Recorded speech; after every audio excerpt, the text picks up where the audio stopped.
नमस्कार दोस्तों, मैं जयप्रकाश मिश्रा आपका स्वागत करता हूं नुक्कड़ की बात में।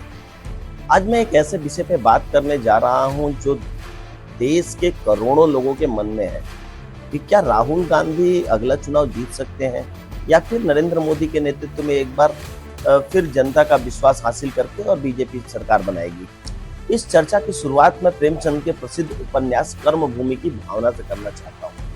प्रेमचंद हमें ये संदेश देते हैं कि समाज का सच्चा नेतृत्व वही कर सकता है जो जनता के दुख दर्द को समझे। सत्ता का मूल्य तभी है जब वो सेवा का माध्यम बने, संघर्ष से भागने वाला इतिहास नहीं बनाता है और जनता अंततः उसी का साथ देती है जिस पर उसे विश्वास होता है। यही संदेश आज की राजनीति पर भी लागू होता है। दोस्तों, भारत दुनिया का सबसे बड़ा लोकतंत्र है। यहाँ चुनाव केवल नेता नहीं बल्कि जनता की उम्मीदों का भी होता है।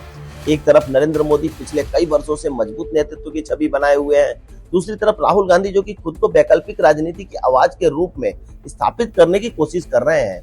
अब सबसे बड़ा सवाल क्या है कि क्या राहुल गांधी अगला चुनाव जीत सकते हैं? इसका जवाब सीधा है हाँ या ना में देना आसान नहीं है। लोकतंत्र में कोई भी चुनाव पहले से तय नहीं होता है। चुनाव कई बातों पर निर्भर करता है, जैसे कि जनता की संतुष्टि, आर्थिक स्थिति या फिर रोजगार की अगर हम बात करें, महंगाई की हम बात करें, जो भी रीजनल मुद्दे हैं अगर हम उनकी बात करें, चाहे गठबंधन की ताकत हो। अभी हमने देखा गठबंधन की ताकत तमिलनाडु में, और चुनावी रणनीति जिसमें अमित शाह काफी कुशल है। लेकिन राहुल गांधी ने पिछले कुछ वर्षों में अपनी राजनीतिक शैली में बदलाव दिखाया है। उन्होंने देश भर में यात्राएं की, सीधे लोगों से संवाद करने का प्रयास किया और कई मुद्दों पर सरकार को चुनौती भी दी।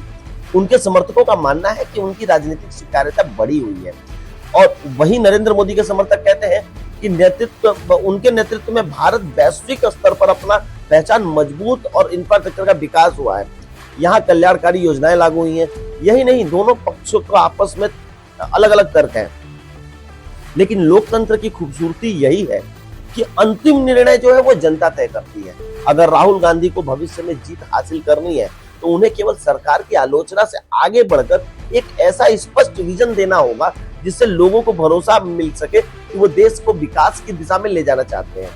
उसी तरह नरेंद्र मोदी और उनकी टीम को भी लगातार जनता की अपेक्षाओं पे खरा उतरना होगा। किसी भी सरकार के लिए सबसे बड़ी चुनौती होती है जनता का विश्वास बनाए रखना। दोस्तों, इतिहास गवाह है कि राजनीति में कुछ भी स्थायी नहीं होता है। कई बार बहुत मजबूत दिखने वाली सरकारें भी हार जाती हैं और कई बार कमजोर जानने वाले विपक्ष भी सत्ता हासिल कर लेते हैं।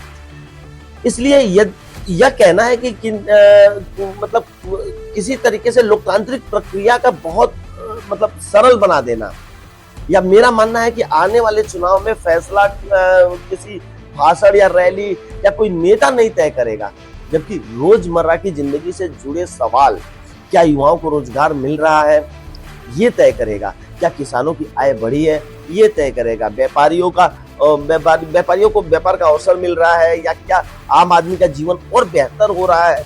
इन सवालों के जवाब ही चुनावी नतीजों को प्रभावित करेंगे। प्रेमचंद्र की कर्मभूमि हमें ये सिखाती है कि जनता की सेवा और जनता का विश्वास सबसे बड़ी शक्ति होती है। जो नेता इस विश्वास को जीत लेगा वही भविष्य का रास्ता तय करेगा। इसलिए आज का ये निष्कर्ष निकलता है कि राहुल गांधी जीत तो सकते हैं यदि वे जनता के बड़े वर्ग को अपने नेतृत्व पर भरोसा दिला पाते हैं, तो नरेंद्र मोदी भी जीत सकते हैं यदि जनता उनके काम और नेतृत्व को आगे भी समर्थन देती रहे। तो अंतिम फैसला भारत की जनता के हाथ में रहता है। मैं हूं जयप्रकाश मिश्रा। अगर आपको यह विचार पसंद आया हो तो वीडियो को लाइक करें, चैनल को सब्सक्राइब करें और अपनी राय कमेंट में जरूर लिखें। धन्यवाद। जय हिंद,